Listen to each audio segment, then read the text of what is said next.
Yeah, man, people, welcome back. You don't know, this video is solely about the goalkeeper position, yeah? Mr. El Capitano, Mr. Philadelphia Union, the man himself, yeah? Andre Blake. Look, people, I'm very optimistic about this, yeah?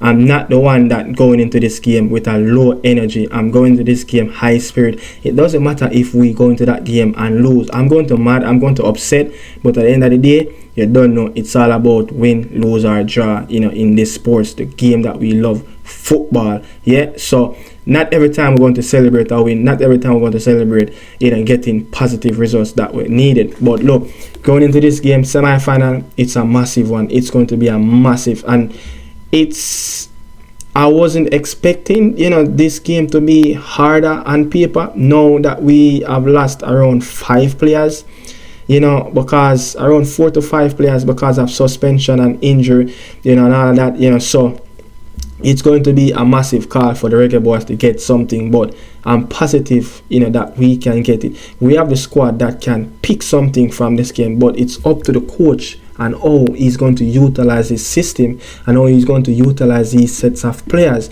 yeah? But I'm positive there's enough quality in the squad that we can pick something from this game. And look, the US team, they can get beaten, but we have to come up with something really, really good. So, you know, Mr. Coach Algrins and John Wall, please do the homework and do the research, which I know you guys are doing. But we're going to have to come up with something different, yeah, because we don't have our top players, so we're going to have to come up with something unique. So look, man, all the nice us making around, you know, about Leon Chippy Bailey and all of that. Look, it's time now for us to focus on the game. Yeah, it's around 24 hours now since the squad has published, so it's time now to focus on the game. Leon Bailey, we knew what happened, we knew what's going on between him and the coach and all of that, and the suspension. It's time to focus on the game. It's time to clear the air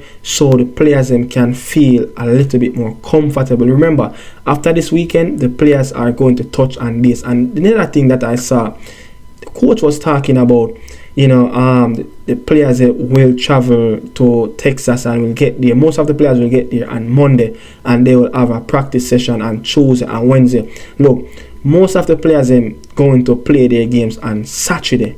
Yeah, the next video I'm going to tell you how many players that's going to play on Saturday that's actually in the squad, and why the players can't travel on Sunday and rest Sunday. Yeah, reaching Texas Sunday, you know, rest, and then Monday do some light recover training, and then Tuesday, you know, you would have tactical session Tuesday and Wednesday. Meanwhile, Tuesday, yeah, you're going to have rest, not really rest, but some light sessions, and then probably Wednesday you're going to be a little bit more physical, a little bit more tactical on the pitch. But that's the thing, man. We need to get the players quick as possible whenever it's international duty. It's a limited amount of days. We don't have all day to get these players prepared. But it's so refreshing that these 2 games that we're going to play, it's in one stadium, so we're going to have enough time to prepare. But look, we're going to have to utilize these days very, very properly, because we don't get a lot of days. But look, Andre Blake, the man himself, yeah, Mr. El Capitano. Look, I'm going to talk about El Capitano, man, because this is going to be a massive game. You know, he's going to be the most important player in this team coming Thursday. You know, if we going to get something from this game, Andre Blake have to turn up.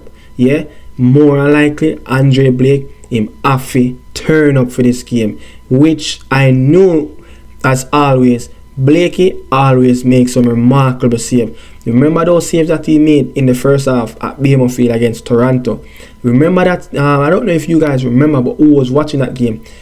He made a save against Pachuca. Those type of acrobatic save, you know, you will get from Andre Blake, and I'm counting on him, and I know I'm going to get a wonderful game. I know I'm going to get an excellent game from him. But some of the things that, you know, I want Blake to improve on more and more, command in this area, you know, be a little bit more vocal. Yeah, talk to the players, talk to the wing backs. Yeah, let them know, shout at them, tell the defenders, hey, this is your position, hey, man is around, especially when you have players running in and off your shoulder from the inside and from the outside as a fullback. So you don't want your fullback to be playing too wide on the touchline. You want them to be a little bit of cap away from the touchline and a little bit more infield where their center of parents, they are not too far away, so the gap is big, so players can run in and through and ball can play through, and players can run in behind them and create damage. So Blake is going to have to be really, really commanding in that area. And guess what? Whenever the US have set pieces, he's going to have to get a lot of high claims. You have to go to receive the ball, you have to go to collect the ball, marshal his area, you understand? So he can take a lot of pressure off his defensive line, and players them can breathe. Cause look, we're going to have moments in this game where we're going to come under a lot of pressure, and it's up to us and the goalkeeper especially to let the players them know where they're at, where the area they need to cover. Let them know if the ball is on the flank. Hey, Blake, low, Bernard, look, near post. You're too far. 5 yards to your right. 5 yards to your left. Up, push up a little bit furthermore. Take 2 steps back. These are the things that are really good goalkeeper always do in between the sticks. So look, the last time Blakey get a clean sheet against the US, I think it was a friendly in June. Remember that goal that Chama and Nicardo scored from that right hand side around 25 to 30 yards? That was the last time we got a clean sheet in our game, and I think that was the last time we beat America. So look, he's going to have to deal with all of this. You remember he played those 2 games against Canada, one in Kingston, one in Toronto, and he made 10 saves, 5 apiece from each, and he made 3 diving saves in all 2 games. So we're going to need stuff from that. But look, I give you a little piece of stats of Blakey last 4 competitive games against the US. Look, the last 4 competitive games, Blake have made 12 saves. 12 saves. That's like he averaged 3 saves a game in all 4 games, and he have conceded 5 goals in his last 4 competitive games against the US.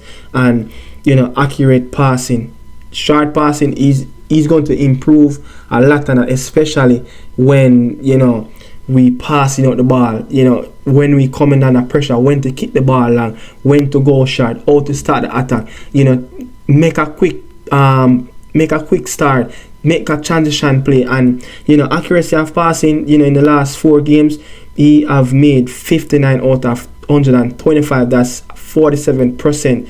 That's kind of low for a goalkeeper of his standard. We know that Blake is not really good at his feet, but he's year after year he's getting better. And I think when you really look at it, at 7 years ago when he just started, around a decade, he wasn't so prolific with the ball at his feet. So he's getting better, but sorry about that, but he's going to have to get the ball rolling. His passing going to have to be more precise. Is he going to play the ball wide on the wing? Is it going to pass through the midfield? When to play the ball, ease off little pressure. And look, long ball is another thing. It's another outlet when you have a player like Mikel Antonio. Corberg is in the squad, player that really physically strong. The US teams, they don't like to get roughed up. We saw what Mikel Antonio did against him when he scored against him in Kingston. They don't want to challenge with him. They don't want to run 1v1 ball running through the channels. And Blake, the long ball, he's going to have to get it, but his long ball percentage is a little bit higher. So his long ball, his last 4 games, he had 34 attempts. Successful long ball that he made out of 52 long ball, so that's 65%. So it's a little bit better, and you have to be a little bit more accurate on those. That's going to be our outlet, because they're going to press us. They're going to come and press us, and we're going to have moments in the game where when we get a goal kick or a free kick in our defensive third, the ball going to have to go long because they're going to press right in our face. Look, it's up to us how Blakey play the ball out, because one pass can slit this US men's national team, because they're going to play high press. Sometimes if he can make a long pass over the top to Ronaldo Cephas, Jamalo, Corberg, Antonio, players that really quick, the US will have problem, but it have to be really accurate. Who remember that Manchester derby that Onana played at Etihad the last game. You see how Onana his long kick is accurate. It was one of the outlet passes, to Garnacho, to Rashford, to get in beyond the Man City backline. It can work.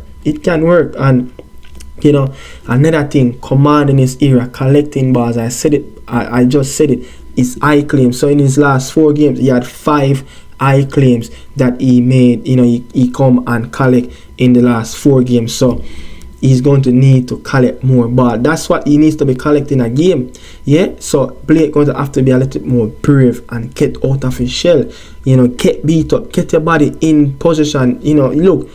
When it comes on to the 6-yard box, the whole penalty era, yeah, goalkeeper have a lot of luxury. They have a lot of luxury that, if the attacking players touch them, it's easily going to be foul. And look, Blake have a lot of touches, in those last 4 games. So in those last 4 games, Blake have made 159. He have 159 touches on the ball. Yeah, so that's why. Yeah, that's like he averaged 39 touches a game. Yeah, he averaged 39 touches a game. So you have to be that type of player that going to be that where you say, once the goalkeeper have the ball, if a player come and press him, there will always be a free man. So it's up to him and how he's going to utilize those touches when he have the ball. And he have to be prolific with his feet. I'm telling you, because they're going to press us, especially when they know that Leon Bailey is not going to play the game.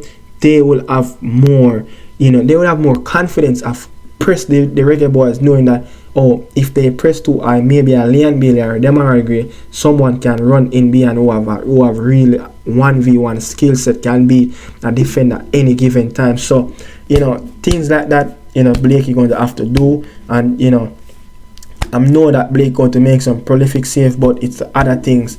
Come for the ball in the air, yeah. Demanding, talk, vocal, let the players them know, hey, you there, 2 step back, 2 step to your left, 2 step to your right. Look, you're a bit more forward, step vertically to your left. Those are the things. Horizontal to your right, things like that will help, because if you move probably probably 5 inches, to your right, 5 inches to your left, you can make a pass, or you can block an interception, a true ball, a shot, something across that. They're going to need it. Look, Florian Balogun is not the strongest player in the air, but those late run from Weston McKennie, those are the things that Blakey going to have to tell the man them. Look, players running, third man after the ball is moving, things like that. He's going to have to talk. But I think I have said enough, and hope all of this can come true. But people, look out for the next video. It's about the defensive team. Salute, man. Bless up. One love.